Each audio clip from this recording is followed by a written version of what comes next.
guys, Emma here again. There was a parcel come today from the UK. There's some bits. This is some new brake hanger brackets. These are the originals that were with the bike. These are off the front. We need a set for the back, so we picked these up, which are probably rally, but they're exactly the same, so they'll do the job. We've got a couple of them. They're a little bit different, but whether we actually modify them or whether we just leave them be, they look pretty close. I don't think anyone will look at it that close. These were with them too, and I don't know what they're off. They're something a bit more modern. Maybe someone might know, but they'll go in the spares box. I don't know what they're for, but they were part of the deal.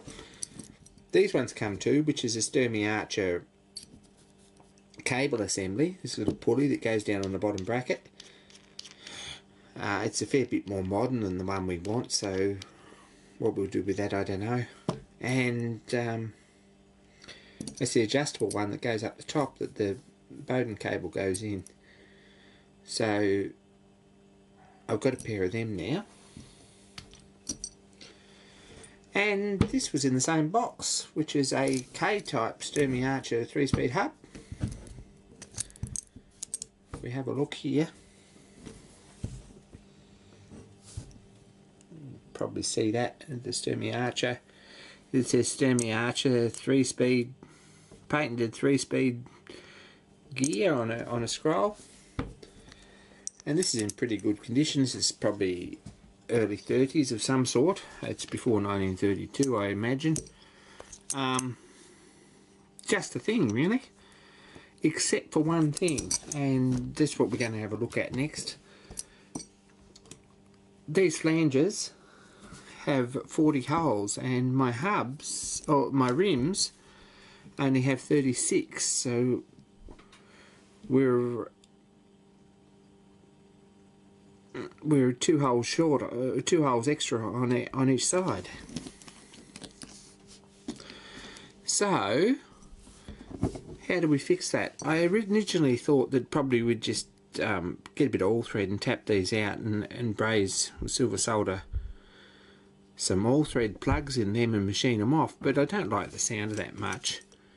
It's sort of only half an answer. So I've been thinking today, probably if we machine these off with a bit of a step in them and make some more or some new 2mm flanges out of steel to fit on there, and then just put some decent tack welds or silver solder them round and put new flanges on complete. That's probably the way to do it.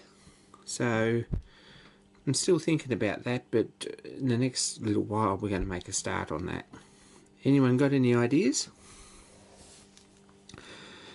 So they're 2mm thick, and if I get a piece of sheet and set it up in the 4-jaw, I thought, and bore it out and mark the PCD and use the lathe to divide them out and drill them,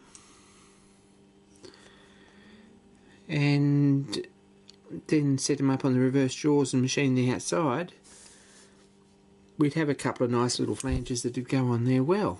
So that's probably the best option to do that. And then paint him over the outside. I don't think I'll nickel plate him. This one's been black, and I'll do the rims black. I think I've not quite made up my mind, but they'll be black or they'll be nickel plate, and I think black might be the best option. That was standard on the Gazelle. So that's the plan. It's going to be a bit of a series of videos, so I'll make this number 1, and we'll have a bit of a closer look at doing this job. And anyone who likes to can follow along, so don't forget to subscribe and keep a lookout for those videos. Thanks guys, thanks for watching.